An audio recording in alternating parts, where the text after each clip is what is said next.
Hello, you're listening to the Eric McKenna Project.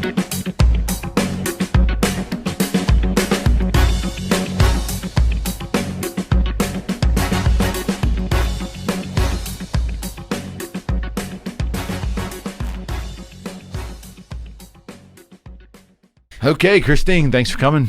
You're welcome. This means a lot. It means a lot to me, too. Oh, well, that's completely flattering.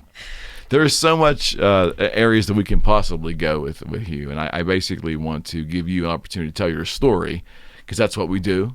The story is everything here.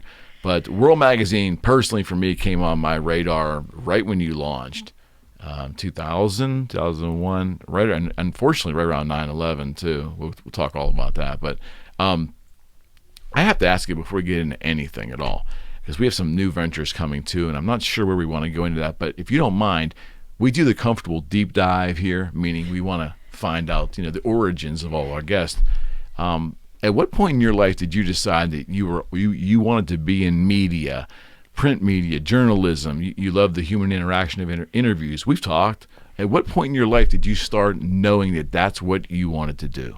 I honestly, Eric, I think it was my destiny. I was always meant to be a journalist. And but when I was 13, I entered a writing contest in Washington, PA. It was a fireman's essay. Okay. A fireman's essay. I'm conducted by the local firehouse, exactly, right? Right. Okay. So I won that. And then ever since that, I was always the editor, whether I was in elementary school, junior high school, high school, college, law school. I was always the editor of whatever newspaper was there. And if there was an opportunity to do any radio shows or anything on air, I studied that and did that as well. So you had a bent then toward the organizational part of the whole thing. It wasn't just good enough to do the interview and let someone else massage it and maybe edit it. You wanted control over that, is that right? Yeah, I really liked being involved in all the aspects of it, and I liked being behind the scenes. In television, I was an assignment editor and a news producer as well. Right. So I really kind of enjoyed that. But then I also had the ability. I had studied some acting when I was younger, and did some things here whenever the film industry was really big. In Pittsburgh, I was able to just do nothing major, but I had the experience of being on air a lot, and then that translated well for television. So it was Shady Side Academy for you originally, Yes. Is that right? Okay, and then University of Pittsburgh with the intention to be in journalism. Right. I was the entertainment editor for the Pitt News. Right. And I also had a radio show called Spotlight with Chris McMahon. That's a very professional name. I can see that transcending college. I could see that for sure. The pre-law in there too. I studied pre-law, but it was interesting. In college, I went to the University of Santa Clara for 2 years in California and studied media out there, and then came back to Pitt. And when I did, I had this great experience because Dan Marino was in my class. Okay. And he and I became friendly. Okay. And but it was the time that Jackie Sherrill left. Right. And so, right. So there was this moment where, and this was a real turning point in my life and in my career, because when that happened, they had a press conference, and so Dan said, "Hey, why don't you come up to the press conference? And there's going to be this announcement, and they're putting in a new coach, and it's this big deal." Right. So I was there, and there were all these national media men mainly there, and I was just this tiny little petite girl, and Dan really made sure that I got the first interview. Okay. And that gave me so much confidence. It made me think, I think maybe I can do this. Right. So it was one of those just, lucky things that happened. So coming out of the University of Pittsburgh, that law degree still fascinates me. I will revisit it. where was your first vehicle for broadcasting?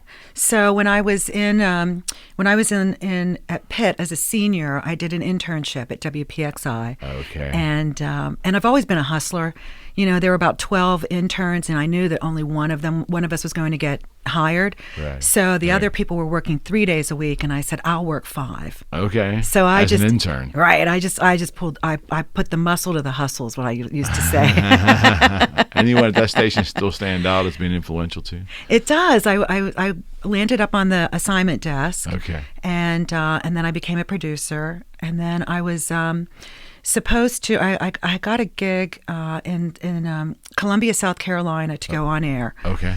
And I drove down and thought, I'm not doing this, man. I am not doing this. It was this little rinky-dink station, and it just felt worlds away from what I wanted to. So that's when I went to law school. Okay. In terms of when you say worlds away from what you wanted to do, just because the demographic there, being on air at that time, it was really felt like the bubble-headed beach blonde. Like there's a good song there, Don Henley, right? But it just felt like that there was going to be an emphasis on looks. Yeah. And it didn't, and I'm a pretty casual person. I'm happy with what I look like. I didn't really want to feel that I had to be constantly tweaking myself, and it just didn't feel like the right thing to do. So I kind of swung the pendulum the whole other way and went to law school. Huh. Because that's a big change. It had to be a little bit disappointing to some degree, I would think, right? I mean, if your heart was set on broadcasting and... No, I mean, I really lucked out. I got into a really great law school, George Washington, and again, I'm a hustler. So while I was there, I still was the editor of the newspaper in law school. Got it. And I got on moot court, and I interned for Senator Hines, and all during that, I was a teaching assistant in the communications department. Okay. So I kept all of that really alive. Right. And then when I was graduated, I came back to Pittsburgh, and ended up that was kind of crazy though. Working in a law firm was just not my cup of tea. In what way? In what regard? Well.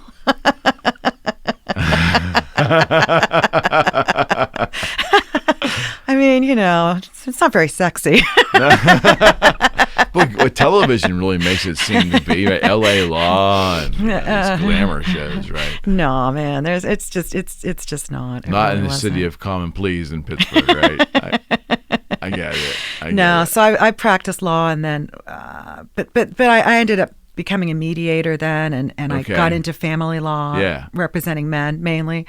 Okay. And but then I met my former husband, and he was a rock concert promoter, so that was pretty sexy. So that was cool. So we had a really big life, and then we moved to Nashville, and had our little kids, our babies, and then when the concert business changed, we came back to Pittsburgh. And I got a job as an assignment editor at KDKA. Right. And they wanted me to go on the air doing legal correspondence. So that was my path. And it was going to be perfect because it was going to meld everything that I knew. But then 9/11 happened. Mm-hmm. Mm-hmm. Before we get there, talk about Nashville a little bit too. Do you still have an affinity for that town? I do. Matter of fact, everybody loves Nashville. Yeah, I loved it there, and we had a huge life. I mean, my job was to sit backstage and entertain people like Emmylou Harris and James Taylor and the Eagles and the Black Crowes and Sting and Bonnie Raitt. I mean, it was a that didn't suck. No, it was a it was a great life. I bet. Yeah. I bet. Yeah. And back to Pittsburgh. Right. And it was KDK, right? Right. And your capacity at KDK started in 81? Is that roughly about right? Did I read that correctly? No, we came back this was 2000. Okay, so we had the idea for the magazine for Whirl. We'd come up with that. Okay. And we knew that there was a market for it. We knew that there was a hole in the industry here, and that there was a market for a magazine that would be covering social and special events. Okay, so talk about that for a second, because I think the average person that lives in this town for a long time, it just assumes that Pittsburgh Magazine was the only source for that at that time. Was there a Pittsburgh magazine and a Pittsburgher magazine? I don't think so. I think it was just Okay. Pittsburgh Magazine. Okay. But so what happened was there was I've always been a magazine person, Right. And so when my husband was out of work, he didn't have a job because the music industry had changed. They wanted us Yeah. to move to Sacramento. I said no because we were just going to be traveling around opening up amphitheaters. Okay. And it just wasn't. It was. I needed more stability to raise the children. And Pittsburgh's was a great place for that. It really is a great place to raise kids. Right. So, we really looked at the magazine nationwide, and there was this upswing of magazines that were covering these social and special events and showing these people. So there was a fellow named Jason Bin, who I just studied him, and and the New York Times I studied. There was a guy named David Carr. He was wonderful, but there were the media reporters, and they covered the media, so Right. so you really could learn a lot. Right. And then there was this television show. It was called Blush. It was called Just Shoot Me. Okay. Yes. But it was about Blush, the Yes. magazine. I remember the show well. Well, I studied it. I learned everything about magazine production from that show. Really? Yes, like that the best titles have 5 letters, that they're all above the line. You don't have a G or a Y Got in it. your name. And so when we came up with the idea, I needed a name for the magazine, and I would usually put my children in the back of the car and drive around Nashville and look at horse farms. Okay. It's just as a way to kind of, take everything down a little bit. Because mainly when my husband was out of work, all we did was go to the gym. And cook really good food and hang out at the gym. That's all we did. Right. But I was driving around, and my former husband was a big Grateful Dead head. Okay. Still is. He's so we would go to Grateful Dead shows, and there was a bumper sticker. It said "Celebrate World Peace," and it was WHIRLEDPEAS. So when I was trying to come up with a name for the magazine, I came up with Whirl. Right. And it was Social Whirl, and it had a nice ring to it. So Right. I remember coming in the house and saying, I have the name for the magazine. It's Whirl. And he sat there and he just wrote it over and over and over again. And it really resonated when we came back Right. to launch it. It really, people just loved it. And that's one of the first things they ask is, how did you come up with that name? And some people I tell this story to. I don't tell it to everybody. No, I Unless you're a appreciate deadhead. that. No, I appreciate that. I got respect for the Grateful Dead. Me too. I got respect for that band for sure. Me too. So you decided to start a magazine. Did you feel initially like a fish? You were doing all this studying, obviously. Would you feel a little bit of like a fish out of water in the beginning? Well, he really started it himself out of our house, and we self-funded it. But it was only in the first issue. It was going to go to print October of. It was to be released October of 2001. Okay. Which was, Yeah. and then we all know what happened September 11th. Right. Mm-hmm. So, going back in history, did it actually launch on a month before, or did you delay it for a while? No, it was after. Okay. We actually came out with it. We debated what to do. I bet. We thought we were sunk. Really? Oh yeah, we thought. Well, that was a nice little thing. Now what? Did we're you dead. feel that way? Obviously, initially, but did you? How long before that kind of dissipated, and you realized that we're getting our footing as a country and we can go forward here? Well, so what happened was it was a social phenomenon because everybody went in, not unlike what's happening right now. So people they withdrew. And they needed to feel that there was some kind of a connection. So they would look at the magazine when it first came out, and it made them feel good. I bet. And then they started looking, and they'd see their neighbors. And our big joke was that they would say, oh my gosh, my neighbor's best friend's daughter's husband is in the magazine. They'd find any kind of a connection with who they would see. But it was like, honestly, Eric, it was like riding on a rocket. By the third issue, it only took 3 issues, and we were like, oh man, we're on something big. I remember, and I think we shared this off camera, but it's worth stating. I was living in Mount Lebanon at the time, kind of a fish out of water there. But my family, my uncle in particular, who was not a social butterfly, but was very much into culture and very much into style and what was happening, he turned me on to Whirl, and he explained somewhat of what you did, the background of it. Like, this is going to something that we need, and it's a social magazine. It's really highlighting events in here and fashions involved and all this. It's got a good story. This is going to work. And you were on my horizon at that moment, being a Mount Lebanon resident, that I just remember he was so passionate about, you need to look at this. And then I started seeing it out as Barnes & Nobles, and there's the Borders in Mount Lebanon we used to go to all the time. And I was like, wow, this is really going to happen. So you were on my radar from the very beginning. And it was funny to me because being an early adopter of the web and being in e-commerce, I was suspect of whether print magazines had a shelf life, and it had to be a little harder, knowing that there was a challenge coming with online content. Probably more today than then.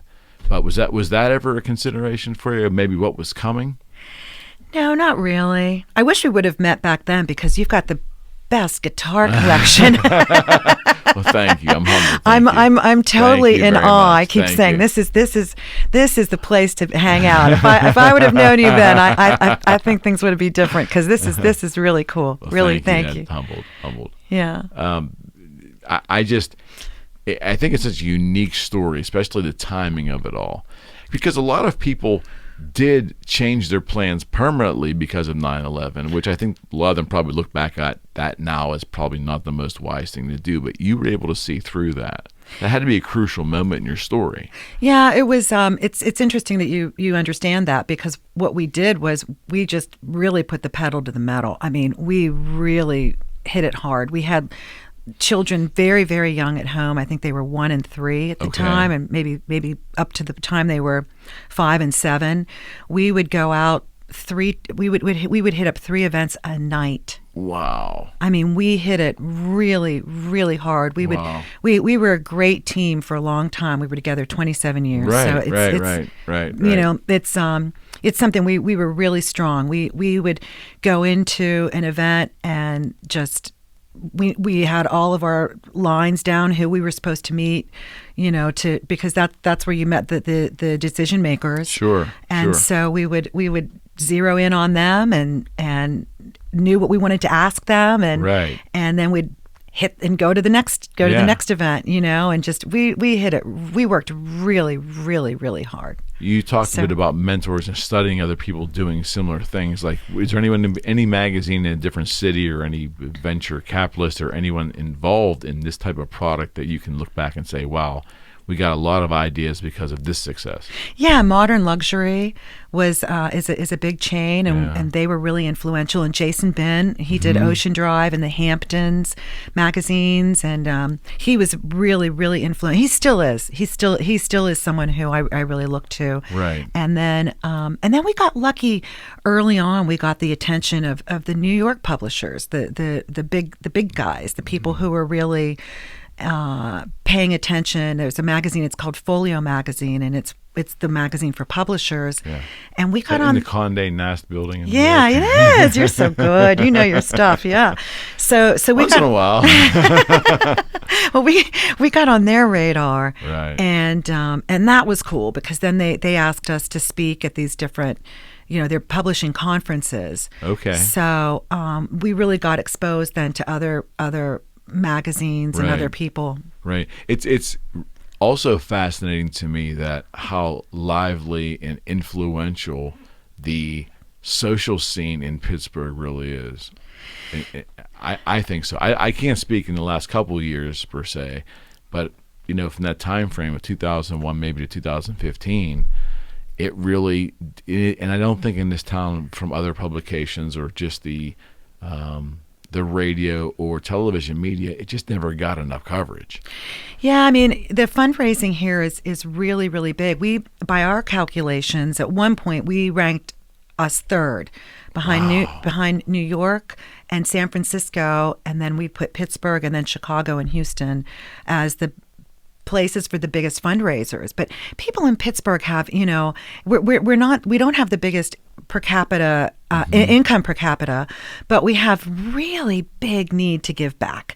And that was what was fascinating. And in a lot of cities, it's the same group of people who are participating in these, these different kind of fundraisers for the nonprofits, but not here, man. You've got people from all over the place. It's really unusual. Yeah, and that probably gets back to the unusual breakup and demographic of Pittsburgh in general. The makeup of who we are in Pittsburgh is certainly it's unique. I don't, and I haven't done deep dive studies of the demographics, but it just something unique about the mix in this region, I think. Me as well. Yeah, and obviously it's worked for you too.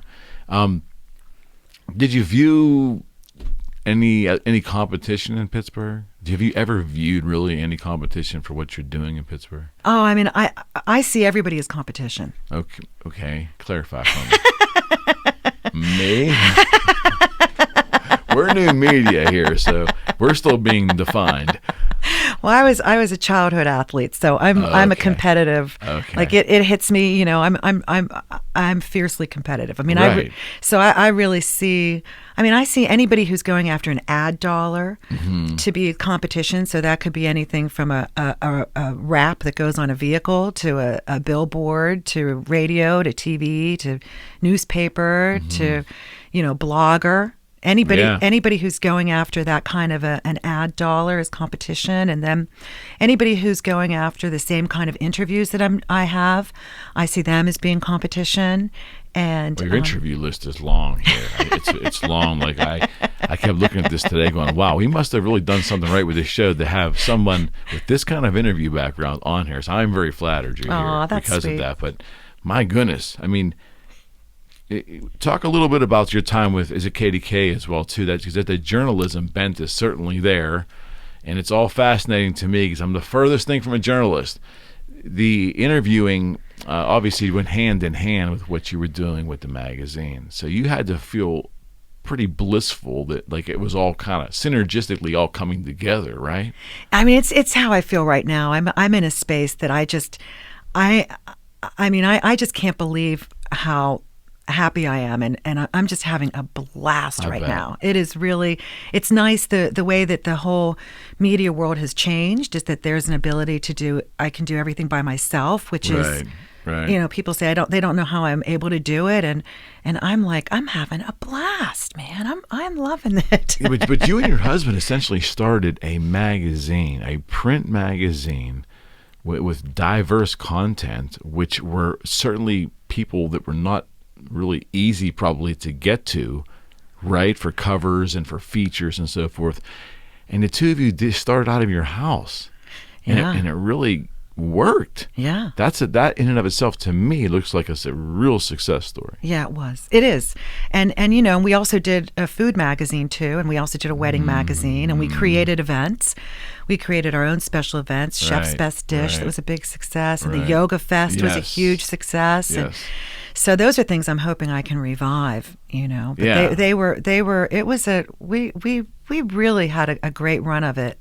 So talk a little bit about, unfortunately, 2007, 2008, and the economic recession. So how did that affect your operation? So it was scary because we thought we were going to go down. But again, my former husband, he's smart. He's really smart.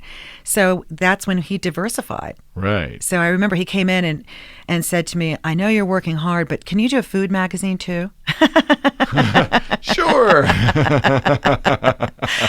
So that's when we launched Edible Allegheny. Right. And that was about the locavore, organic lifestyle, which is how we lived anyway. We ate like that from the farm, and we were into and that. That concept's grown so much. Right. The timing of that, the foresight to get into that then. He was smart. Prophetic. Right. So that really helped us get over the hump. And then he came in another time to my office and said, hey, can you do a wedding magazine too? So we did that as well. Right. So we were both hustlers. So I keep using that term, but that's how I see myself, as just somebody who is, I'm not going to sit around and cry or feel sorry for myself ever. Mainly because I have so many blessings in reality. Absolutely. But also because it's just not the way to do it. It's one life. It's one little tiny short flicker. Amen. And you have to really make the most of it. So we just worked hard and just kept piling things on, and we were able to do it. So No question. Talk a little bit about your mindset, if there was a mindset of this, the online versus the print concept, and how you managed that initially, and how that's evolved for you. That's such a great question, because I was never happy with our online presence. So I'm really, Why? I didn't really like the website design. It felt clunky to me. I didn't think that people who were reading the magazine, people love the feel of print, and they love all of that. But then when I would go to our website and it would be online, it was a whole different concept. It was just these different sort of random articles. I didn't feel that it was cohesive, and that's something that I'm really working on improving for my new launch, is making sure that my online presence is giving people and readers more of that kind of an interaction, and something that's going to be memorable when they jump off of it. Right. I think there was a catchphrase that went around about 10 years ago, Web 2.0, and there was some validity, I think, to that, because it did change the way the presentation for a online user was, and I think it was very, very much more catered toward magazine-style content, big photos, little movement in the photos, just the way you can maneuver, it got more pleasurable. That being said, based upon myself, and I think a lot of people in my generation who really enjoy the physical attributes, the tangible way of holding a book or holding a magazine, it still was a lot to overcome. Like, I can't take my favorite publications and now only get them digitally. I struggle with that. I just struggle with making that change, the wholesale change. In talking to people, do you feel that there are people like me now, or do you think people are slowly adapting? So I'm preparing for the launch of One Whirl Magazine, and it's going to drop mid-December, and I'm super excited about it. But I've completely changed my strategy and business model. Okay. After doing a lot of research. One of the things that's interesting is that people still have Whirl Magazine. Mm-hmm. They've kept it for 20 years. Right. So I know that there's a value to that. Right. But whereas in the past we would distribute them free, now I'm having it all be the subscribers, and that's because I want to know who the people are, so that I can reach them through the digital means. It's effective marketing. So I have, and I'm not going into the newsstands, because I had a 90% shred rate, which was just sickening to realize. Absolutely. And also, it was the other same thing, Eric, where I didn't know who was buying them. Mm-hmm. What I'm looking at now, then, is incorporating the people who are subscribing, or the advertisers, onto the website, into the digital media in more interesting ways, giving them interaction. And I think, I'm not sure, but I think that this business model is going to really turn the publishing world a little bit on its ear. Okay. I think it's definitely financially more prudent that way, because you will have arms around who exactly your clients are, as opposed to the old style of just printing so many copies, giving them out so many copies out to each vendor, and then just hoping and praying people buy them, and not really getting a good accountability sometimes of what gets shredded and what gets read. But having your arms around that customer, knowing your subscribers, and then so many, and what portion are actual physical magazine subscribers versus the online, or a combination of both, because I'm sure you have a combination of both as well too. And I think that's how, to me, outward looking in, that's how print media will survive. And I do think a lot of newspapers have failed in understanding that business model, and it's really hurt them. You're very astute. That's the thing. I can do, if this works, which it feels to me that it really is. I think I shared with you earlier, the magazine hasn't even launched yet, and I already have a significant amount of subscribers, right? So the thing is that I will be able to do my own demographics, and I'll be able to reach out to my own subscribers and say to them, what do you want to see next? Right. What are you interested in? And then for the advertisers, I can actually give real information. No more smoke and mirrors. What a concept in media, right? Because media has been, I mean, you have no way of knowing. that's a sore subject with me. I experienced a little bit on the radio side, having a small radio show for my real estate practice for a couple of years, and not having data to know, is anybody out there? because the Arbitrons and some of the in that medium, the Arbitron ratings they're expensive, and a lot of young stations don't buy them. I just think there's a lot of misinformation given to advertisers, and a lot of it's made on assumptions of the old way. Like the car dealerships seem to be advertising with these radio stations still based upon because they always kind of have, and the audience still must be there, but nobody knows because the data is not relevant. And I would think in the print media it'd have to be the same thing, or in the online media. You have a good understanding of who your clients are, the volume of the clients, and what their individual likes and dislikes are. That is so valuable. That's not available to a lot of other media advertisers. It's just not. And that's awkward to me, and I think the advertisers will catch up with it at some point in time. I can't see all these car dealerships advertising on radio and TV if they're not given real statistics as to who the heck's watching or who the heck's listening. Well, that's really what I'm addressing. And that was one of the problems that I had from an editorial standpoint. I sort of knew who my audience was. I kind of did, but I would use myself as my own demographic. Right. What interested me was what I thought everybody else would be interested in, and that was just because my big line was I'm from Pittsburgh, I'm blonde, and I'm named Christine. There are a million of us. Usually that qualifies for you to live in Fox Chapel or Swigley, generally. But no, I totally get it. You know what I mean? Like I was like, I'm just a number. I really believed that for a long time. That if interesting that I was just a number here. And you know, if I walked out the door, there'd be another blonde Christine coming in after me, and it was that's just how it was. But now I don't feel that is necessary any longer. I feel that I do. I love cracking the code to things, and I feel like I can crack the code if I put my intellect to this and look at this from the standpoint that you and I have to see who is our audience, and then for me, when I'm going to advertisers, I want them to have significant editorial too, which is something I'm changing. That's interesting. We'll get there. Yeah. That's interesting. So, but I want to know who the people actually are, and I want some interaction with them, and that's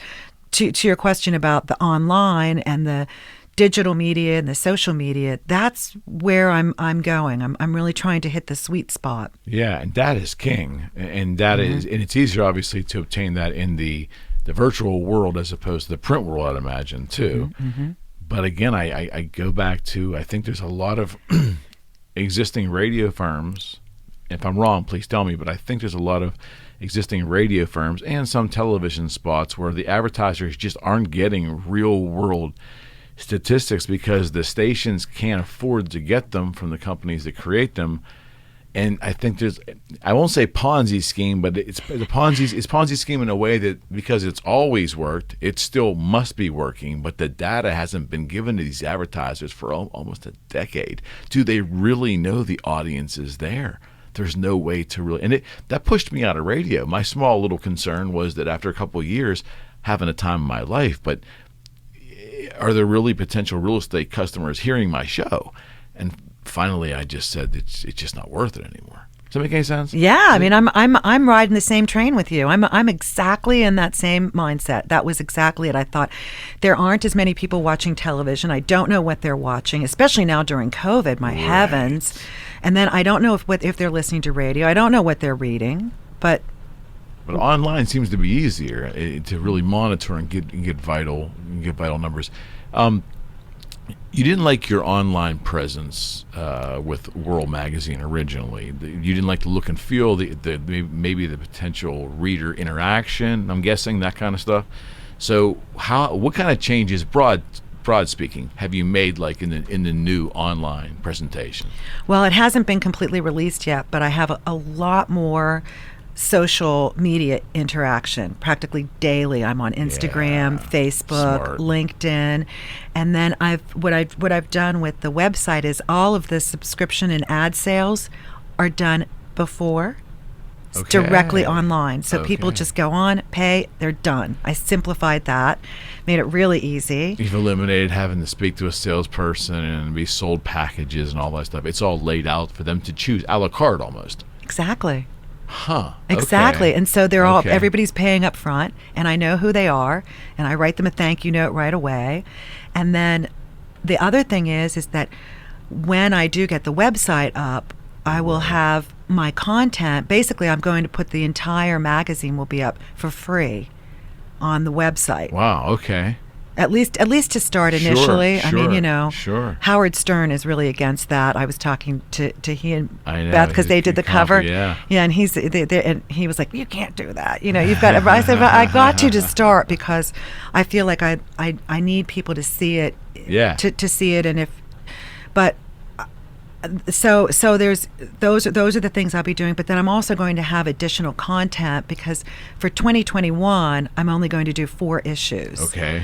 And they'll be the first one is exclusive to Pittsburgh, and then the second one will be Pittsburgh and Santa Clara, California. And That's then exciting. Yes, and then I'll just start. Hopefully, 2022. I'm hoping I'll be up to 6 to 10 issues, and Right. I'll be able to add more of California, and then Nashville is on my radar. Right. Right. You couldn't have picked a better city there too. Right. As well, and you're familiar with that city. Right. Oh yeah. too. Right. Talk about this. It's One Whirl Wedding. It's called One Whirl Magazine. Yes, but the wedding portion of that, I saw you were kind enough to give me an advanced copy of that. The photography was so unique to me because it was submissions from these individual weddings, which means you had a kaleidoscope of photographers, and on the face of that, you almost could go, uh-oh, but it was just the opposite. It was incredibly beautiful. Oh, thank you. Yeah, it worked. That business model worked out great. But I'm folding it into One Whirl Magazine now, so we'll see if I decide to have the weddings as a standalone again. Yeah. But that was that was a great publishing. It is a great publishing model because instead of us going and doing the photography or me having to have that big photo studio and all of that, the photographers submit themselves, and they're submitting their best shots, right? you're getting what they feel is the best of their best, right? You can't. That's a great savvy. model. You're savvy. It's a great model, though. That's a great model. Thanks. Yeah, I love it. I mean, to me, that's it's so much fun to play around with the business side of things. I always wanted to get my MBA. That was one of my regrets that I didn't go to. I didn't get my JD MBA. Some of the, there are a couple of cats I knew who did that. They got it at the same time, and I was like, I should have done that. But for the personal goal, or do you think for the additional benefit business-wise for you? I think I think it would have put me in a higher ranking for the business acumen, and I've sort of had to learn that on my own. Okay, that's fair enough. Mm-hmm. That's fair enough. The wedding portion of this, I'm kind of fascinated by it because photography in general wedding photography in general has changed, and I happen to know a lot of wedding photographers. I'm a second shooter for a few of them, which I love. You go shoot the weird, and you hand the card to them, and you walk away and let them do everything. It's a nice afternoon. You get to eat and drink, and you get a check, and you leave. But it has changed a lot. Photography in general has changed a lot. And you must have seen all of that because just the quality of camera equipment and people walking around with iPhones now and all this stuff. How important is it still, the quality of the photography in what you do online as it has been in print? I mean, it's got to be incredibly important, right? Right, it's crucial. I mean, I'm doing my own shooting now, which is really wild. But that was one of my big jokes when we were doing the magazine, was that there are 2 professions that have the biggest egos because they were so protective of their work, because everybody would stomp all over their territory, and it was photographers and chefs. Oh, yeah. Because everybody thinks they're a photographer now, and everybody thinks they're a chef. So, oh, really? Even on the chef end, huh? Because I can't cook toast, so I have no clue. I can take pictures, but I can't cook toast. Well, but it's true, though. Like, people really do have the ability now. You're right. With photography, especially, you get a great camera, and you put it on instant face recognition. Don't and get me started. And all of a sudden, it's just click, click, The click. composition is still king. It does matter, especially for what I'm doing, because I have to make sure there's room for me to put print on, for me to put text on the page, Right. and for me to have my headline on there, and all of those kind of things. Right. But for the weddings, I mean, some of the shots are just so stunningly gorgeous. I know. What you showed me in that, and I again, it was an amazing concept to have the actual wedding photographers submit I'm sure, their best shots. But my God, was that wonderful! Thanks. And what a good business model, because Yeah, it made money. It was good. the onus isn't on you. And I would imagine if you were doing it, you'd almost have to have some of these bride and grooms recreate moments and things like that if you were doing it all in house, right? Yeah. The only thing is that I do have to say, it's a shame, because that was doing really great. I had a nice. It only ran for a year. Okay. Because COVID really has quelled it. Yeah. It really. I mean, thank goodness I was able to.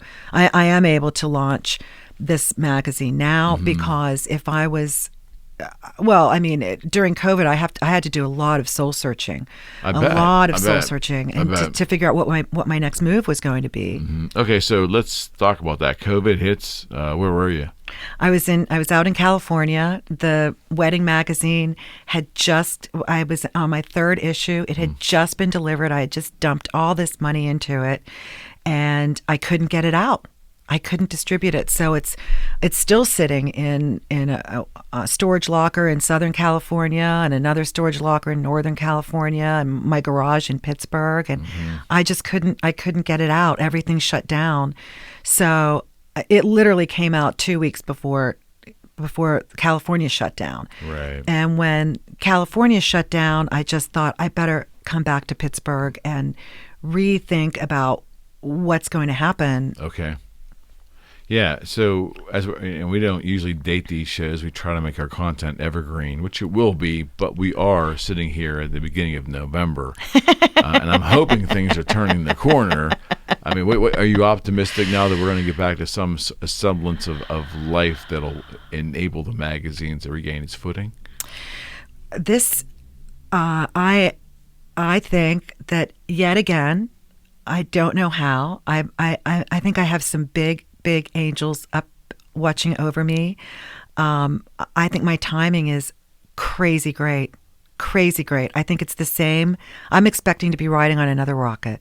That's amazing. It's amazing. That's amazing. But I think, honestly, Eric, I think it's the same thing that happened with September 11th, when I announced that I was doing this publication, the response has been tremendous. Okay. Tremendous. There are a lot of people whose marketing budgets are completely decimated, but I'm doing really low ad rates, and I mean, I'm really, really, really optimistic. Really optimistic. I'm already amazed at what happened just this week alone. I think people want to see good things. They want good news. They want something that's going to make them feel inspired, and also I think they want to feel a connection. So that's also why I am starting it in Pittsburgh, because everybody knows of the magazine and they understand it. Absolutely. But I think it's going to translate really well in California and other parts of the country as well because of this. And don't forget, the people who I deal with a lot of them are everything from the top celebrities to regular people. So I have an interview with my yoga teacher who's in California. And then there's also Burton Morris, who's this big artist, and Howard Stern, and Troy and Theodora Polamalu, and Cindy Angler is an artist in Pittsburgh. People know, and so I'm able to do that. And then I'm also doing this editorial support, which hasn't been done. It was always if you advertised, you weren't allowed to be written about because it was advertorial, and if you were written about, it was advertorial. But I've during this whole time of COVID, I did this soul searching and thought, that's wrong. That's wrong to do. Yeah. I mean, they're just because it's an advertiser, they have really interesting stories. Why can't I ask them what that's about and interview them? So it's brilliant. That's brilliant, because think about that. I mean, I'm talking about gaining advertiser loyalty. If you take an interest in them personally and their craft or their skill set beyond the dollar figure, that's a huge win, in my opinion. If it works, it's a huge win.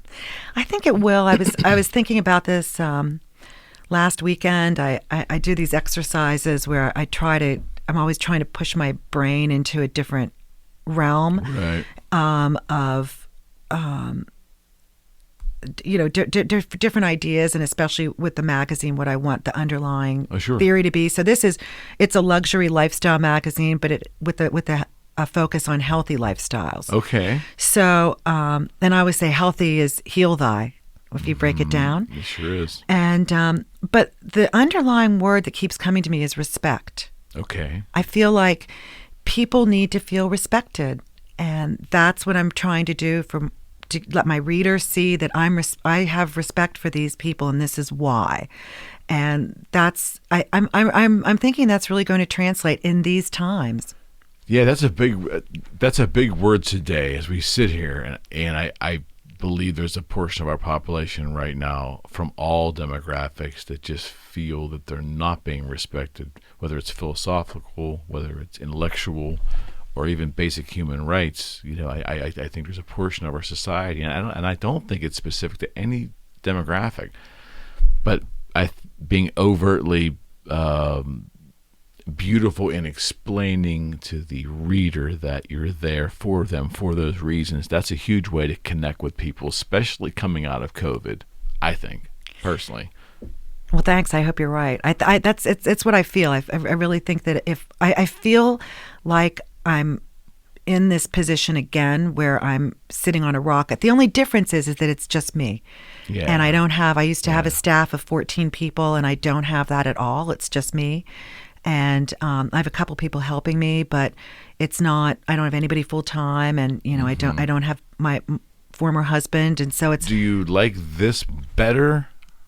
I don't mean for the times. If you take the money component away, do you like having a smaller organization and maybe more hands-on with everything, as opposed to having a larger staff and the management issues to go along with that? What do you prefer? I love this. Okay. I am so happy. I'm really in my bliss. I just love it. It's really fun. I mean, before I came here, I went and did a photo shoot with Andrew Stocky and Bill Fuller, they're doing a big fundraiser, and so I walk in and I get to photograph them, and they're laughing. They're like, "Oh, you've got to be kidding me! You're the photographer." What don't you do? That's what they said. But Andrew and I have been colleagues for a long time, right, and then Bill is the executive chef, now president of Big Burrito. So I've worked with him for years and years, since the very beginning. But it's really nice because they're just so supportive. They're so kind and gracious and complimentary, and I feel like I have their respect, which is really, really, really nice for a woman, and to feel like that. I bet.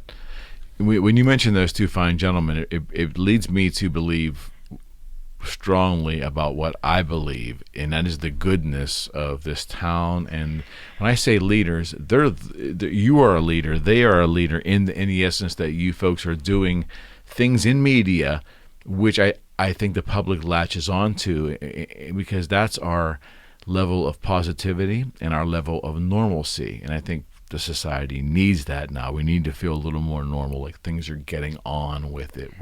And the things that we like are still there, still the anchors of beauty in our life. I know it's a little esoteric for me, but it's lovely. But I think that's so important as we all, again, all demographics and all levels of anxiety coming out of this. Well, we have to be real. I think that's good word. I think that's what's happened with COVID. I think it's stripped everything down. There's no more superficiality. It's gone. Mm-hmm. You're either real or you're not, and that's with the business model that I'm doing. I just want it to be real. I want it to be authentic. I've always presented myself as a real person. I have my faults. I have my flaws. I could tell you what they are, but who cares? Right. But I mean, nobody's perfect, and I think we're really seeing that now. And so but I do feel that in Pittsburgh we have that sense. Again, that's why I think this is I think this is going to really translate to other parts of the country, because I think people there, at least the people I know in California, are very real. There's I'm from South Bay, the South Bay area, which is near San Francisco and San Jose. Very familiar. Right. So there's a real sense there of people wanting to be authentic. That's the big word. I think it's always been that way there. I mean, LA gets a bad rap, and maybe that may be changing though, because the entertainment business isn't such a free fall. I'm hoping things will get back, but changes need to be made there on all fronts, but for it to regain its footing, I think, because I don't know about Northern California as much, but I think Southern California is going to come out of this a different area. I think, and it might be a good thing. Well, it's funny. I was talking with someone the other day about just the changes that are going to happen in the downtowns everywhere, because more and more people are finding that they can work from home.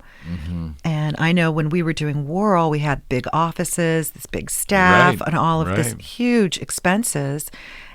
And today, that's just all unnecessary. And I think a lot of businesses are going to be finding that through COVID, that people can work from home. They don't need to pay for the office space. They don't need to pay for the transportation. They don't need gas, the commuting costs. How do you really feel about that, though? As an entrepreneur and a business owner and someone involved in media, what's your personal opinion about it? If that's where we're headed, business and quote-unquote societally, how do you feel about that? Well, so I also have two other businesses that I run, and I have a yoga line. It's called One Whirl Yoga. So it's yoga blocks and yoga leggings. And then I have something called Boot Bud, and it's an orthopedic shoe that I invented because I was a child athlete and I had an injury. So you can get it on Amazon. It's very cool. Oh, cool. What's it called again? Boot Bud. Boot Bud. Boot Bud. Okay, check that out. Amazon. Boot Bud. Yeah, it's if you're in an orthopedic boot, you put this on the other side under your shoe, and it makes you even out, and it's really great. But but with all of those products, I'm finding that I have different places that carry those products, but primarily my yoga line, and I'm getting a lot more interest. Matter of fact, I just have two companies that called to pick up those products for online. So, and then I have the yoga line is carried in 3 stores in Pittsburgh as well. And they are? Oh, Casually in right near Hartwood Acres. Cheeks on in Squirrel Hill, and E.B. Pepper. Oh, I know. E.B. was on this show. I know. She's our favorite, right? I love on her. Walnut Street. She's great. And then the Enliven Lifestyle Boutique and 29 Plus are the line, online. But what I'm noticing is that more of the businesses are going online. So I think that fewer and fewer businesses are doing the brick and mortar investment, but they're reinvesting in online. Do you think brick and mortar will make a resurgence at some point in time, or do you think a steady, because of the cost element alone and safety, I guess, for now, when we need to be safely distanced apart, but do you think the online is going to be so prevalent that brick and mortar won't go away, but do you think it'll be severely diminished? I hope not, because I love retailers. I love going. I'm a big boutique person. I love going into the boutiques and seeing the people who've invested so much time in it. One of the boutique owners, Casually, is having one of her best years because she really changed her product lines around. So I think there are ways for people to do well, but it just feels to me that things are really uncertain. I don't know how to predict what is going to happen with anything. Is there anything that you're missing personally from the smaller sphere of operation you have now, as opposed to having a larger staff and the daily interactions with them? Do you miss any of that? Not really, which is shocking to me. Interesting. Yeah, I miss social interaction, but I get that. I make it a priority to go out in the evenings as much as I can, but I don't miss it. I honestly, Eric, I felt like I was spending so much time sort of teaching these other people what to do, giving them all my experiences and words of wisdom, and then they would go off and take Right. themselves into these great careers, and I would be Right. sitting there going, wait. Yeah, I know. From a competitive standpoint, you have to really be careful. Yeah, and I really did that. So I mean, I have lots of stories about things, but Talk about stories in general, because your career is certainly very diverse. You've been in business or had business ventures or interviewed just the list is, I mean, I could name drop here for the next 10 minutes, but talk a little bit about Howard Stern and his wife, because I know they've been exceptionally good to you and good friends to you. yeah, so I met Beth actually because when I was doing research, I found Hampton's magazine. Okay. And there was this beautiful cover of this beautiful woman on the cover in a bikini. And I like to push the envelope as much as I can. I really loved that. I love doing covers that are just pushing it a little bit hard. A little edgy. Yeah, I really do. But so I read it, and I found out that her name was Beth Ostrowski. She was from Pittsburgh. So I called her agent right away and got her booked to come back. Her agent was really tough on me. I had to pay for everything. But then Beth and I met, and we were at a photo studio here in Pittsburgh, and we just hit it off. And she said, forget it, I'm paying for it. She paid for everything. Wow. And okay. then, so we were, we went out then, and she told me she was dating someone, and it was Howard Stern, and I couldn't believe it, because I mean, I know he has this sort of raunchy reputation, but I love him as an interviewer. Oh yeah, he's the best. He's one of the finest there is today. I agree. I just think he's wonderful. So I would always listen to him for his interview techniques. So she and I became friends, and then we worked together 10 times, and so then she called maybe on the 6th cover that we were doing, and said that Howard had started photographing, and that he wanted to photograph. And so he did.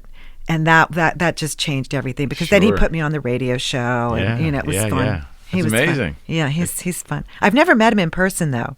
Oh really? Only on the phone. Oh, you will. I'm sure. It's okay. I knew it was funny for me. He was never on my radar, because when he first hit it big and there was the movie, it was just so raunchy, and I'm not a prude. It just didn't appeal to me. But learning and studying interviewers, which I've done for the past couple of years before I launched this, I was like, I don't know if there's a better interviewer since Tom Snyder passed. I didn't think that really, while Stern and Snyder's styles were different, I didn't think there was a better interviewer than Howard Stern. He really honed that skill, and he's really an effective interviewer. Well, you're really good too. You're very good. Oh, I'm an amateur at this stuff. No, Well, thank no, you. That's you're very good. Flattering. You're That's very flattering. good. That's flattering. Very good. No, I'm blushing. But thank you. But Stern is talk about someone who just completely just crossed over everything, right? I mean, not megalomaniac, but a megala star now, right? Yeah. So and he's really generous with me, which is sweet, because he has also started doing watercolor. He's an artist as well. Okay. And so he gave me a watercolor of they rescue kittens and for North Shore Animal League. Right. And he did a watercolor of one of their kittens, and is letting me publish it. So it's one of the first times. Yeah, he's very nice to me. The Pittsburgh sports celebrities, or the Pittsburgh media celebrities that you've been around. Oh, I just love sports. I mean, I love music. I don't know. I love people. What stands out for people of Pittsburgh, like Troy Polamalu? Troy, I just love. I mean, I've worked with he and his wife Theodora. Yeah. Several times. My first shoot with them, we did them as Samson and Delilah. Oh my gosh, that's great.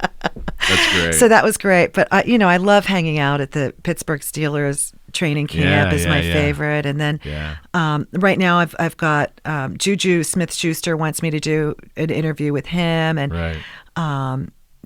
I mean, I just love it. It's really great. Brett Kiesel, Sidney Crosby. I mean, all the he and Malkin were really great. They a couple of years ago, I asked if I could do both of them, Benji Malkin and Sidney, and they said, Sports Illustrated just asked for that cover, but we'll give it to you. Really? Yeah, so How they about did. that? Yeah, they did. How about that? And then just all those guys, Chris Letang and Fleury. I worked with him a lot. Yeah. And a lot of these guys, Heinz Ward, I worked with him several different times. There's something amazing about this town where we've got a lot of athletes and former athletes that stick around and do philanthropic work here, with foundations and just appearances and so forth. That's a really special thing to me. Yeah, and they a lot of these people become actual friends. I mean, Theodora and I were just texting yesterday, and you really they're very real. They're not they're very genuine people, and when they make that connection, you can really tell. I got to interview Kobe Bryant. That was that was really exciting. I bet. How long ago was that? That was 2018. Okay. Yeah. Okay. That was recent. Yeah. He wanted to do a sports magazine. So I was supposed to meet with him 2 weeks after he had passed. We had a meeting scheduled for 2 weeks. Wow. And that would have been so good. It would have been he was really into helping entrepreneurs and small businesses, and that's what I read. He told me I was a grinder. That's a compliment. That's it was. A compliment. He goes, "You can grind. You're a grinder." I was like, "I know, man." But musicians in general, what musician interactions that you've had, interviews and so forth, stand out? Oh, Bruce Springsteen and Bob Dylan. What about Bruce? Well, Bruce was coming to town, and I actually had a cover with Bill Fuller, the chef, ironically, that we're talking about now, the executive chef. He was then the executive chef at Big Burrito, which was a big deal. Oh, no, there's no question. So, and he was a dear friend. He practices yoga, so we would practice yoga together. But so I had him on the cover, but then Bruce was doing a show here, and so his publicist called and said, "Hey, Bruce Springsteen wants the cover." And I called Bill and I said, "Hey, you understand totally, right? Bruce Springsteen he was like, "Yeah, no, I don't understand that at all." You told me I was going to get the cover. So I had to split it. I split the cover and I did. That's Bruce. Right. Bruce. There's always a way. Yeah, you can do two covers. And who else? Michael Franti. Do you know him? Yeah. I heard him one day driving into work, and I found out that he was going to be playing the next day here in Pittsburgh. Okay. So I was really stoked about that, and I jumped on. Jumped over there. He was at Little Stage AE, so I jumped on it and said, "I'm coming." Set tickets aside because we're coming and bringing friends. Right. And then for some reason I had a regular show on KDKA's Pittsburgh Today Live, and it was a Wednesday. So I mean, I love to celebrity wrangle, and I'm not shy at all about asking. No, you're not, which is awesome. You could teach me some lessons there. Anytime. You got it. Anything you need, I'm here for you. But so I called, and they said, I said, "Do you think that he would come on TV with me?" And they said, "Let's ask him." And he said, "Yeah." So the next morning, I'm like, I just heard this guy. Then the next day, we're in the green room together. Right. And he's this big yogi. And he said, "Hey, Christine, how often do you practice yoga?" And I said, "Well, pretty much, every other day." And he was like, "Got to do it every day." Promise me you'll do it every day. I was like, "Yeah, okay." But how's that promise going? It was great. I do. As a matter of fact, I think today might be a double yoga day. Well, there you go. Yeah, but it was really funny because then at the show, he loves to talk about his day. So at the show, he was like, "So I was in the green room with one of my new best friends." And so since then, he's come back several times. Right. And I was invited to go to his place. He has a yoga retreat in Bali, Soul Shine. Really? I haven't made it yet, but I would love to. You will. Knowing him, you will. Mm-hmm. Knowing you will. What do you love about this town? Because you have things to compare it to. You have California, you have Nashville. What do you personally love about this town? Or if you had to sum it up in like a couple sentences, what is it about Pittsburgh that resonates with you? I still can't pinpoint why, but people here are naturally happy.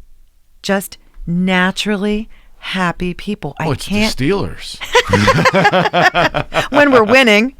We're winning. But because there's not the Pirates, that's for sure. But I mean, it's just you just walk around and people are smiling. It's always been like this. They're happy. People are laughing. I have the best group of friends. Yes, you do. And family. Yes, you do. And I was blessed to know your friends, and that's how you're here. So I'm just elated by that. Oh, thank you. Yeah, I feel like I'm always surrounded by love and happiness, and it's just natural. Even when people are going through tough times here, you still hear everybody laughing, and it's just, people always say to me, "Oh, you have such a laugh," and I think me and Katie, my girlfriends, and I mean everybody I know has. That's how I identify people, because we laugh here. Yeah. And I don't know why we're so happy. No, but I find that. Do you? I don't know for sure, but I will tell you, I've asked this question to just about every guest here, and you're not the first guest who said that Pittsburgh is a place full of happy people, whether the Steelers are winning or not. It's happy, but they laugh a lot. It's funny you said that. We must really... And then you talk to the comedians in this town, and they say, man, I can't get someone to pay a $5 cover to come out and come to a comedy show. But, yeah, we laugh a lot. Hopefully we're laughing at ourselves at times. Right? Well, I make myself laugh. I laugh at myself the most. I mean, I could be by myself and start laughing. But you have such a great voice, Eric. This is really, you're right in your element. This is, I really want to encourage you. You're on to something here. To get a compliment from someone with your background, I can't even begin to tell you. It wells me up, because I really don't know what I'm doing. This is all just kind of coming together. But that really means a lot. Thank you. It really means a lot to me. I want to finish this up in regards to where are you headed? Like, what can you? I know there's probably a lot of projects you don't or you can't get into in specifics. Mm-hmm. But what is on the horizon here, if you can tell me? Well, like I said, I'm launching One Whirl Magazine, yes. So anybody can go to it. It's www.onewhirl.com. Right. And that's going to be great. The first cover, Howard Stern shot Beth for the first cover, so that's great. Mm-hmm. But and then I'm really going to work on some radio presence and see if I can get some other kind of media exposure, maybe back in some television exposure, just back in my element. But I'm having such a blast just writing. Oh, it's so fun. What about a Whirl podcast to go along with the magazine? Well, you've said that before. I mean, you've said that. I might have to use your studio though, because we can arrange anything. I mean, I got to tell you, there's something about being surrounded by these guitars. It's a turn on. I would feel really great surrounded by these. I've always liked guitar players. So it's comfortable in here, because I asked my guests, "Are you comfortable?" Because it's a little eclectic in here, but we like it. Yeah, I don't know. I've like I said, I've always had a thing for the guys who play guitars. So this is if you're surrounded by this. Yeah, I don't think a lot of guitar players ever started picking up the instrument because they just had to play that Led Zeppelin song. There's always was an alternative reason there generally that had to do with the opposite sex. So that's just full admission. But it works. The fact that you're comfortable in here, to me, that means a lot. And the reason I bring the podcast up for you is that this new medium, which is still hopefully and remains unregulated, we're slowly replacing, I think, terrestrial radio. And satellite radio has not been the huge success that they was predicted 20 years ago. So I think that this is the Wild West, but it can be, I think, incorporated with other projects, and in having this online presence now for Whirl and One Whirl kind of is a natural fit, especially if they're hearing from the editor, right? I mean, that would be like if you had a feature of a certain guest and they were able to come in and do a sit down with you for an additional information gather on a podcast. That could add a whole new dimension, and you would have the vehicles to monetize it because it would coincide with the. I'm just throwing it out there. I'm not a marketing expert. I just think it's a natural tie-in. I like it. I like We'll it a talk. lot. Yeah, We'll we'll talk. talk. We'll talk. We'll talk. But I want to thank you very much for being here. It was an honor. It was The honor really was fun. mine. The honor was mine. But again, thank you so much. Thank you. And please come back. Will do. All right. Friends, we are out.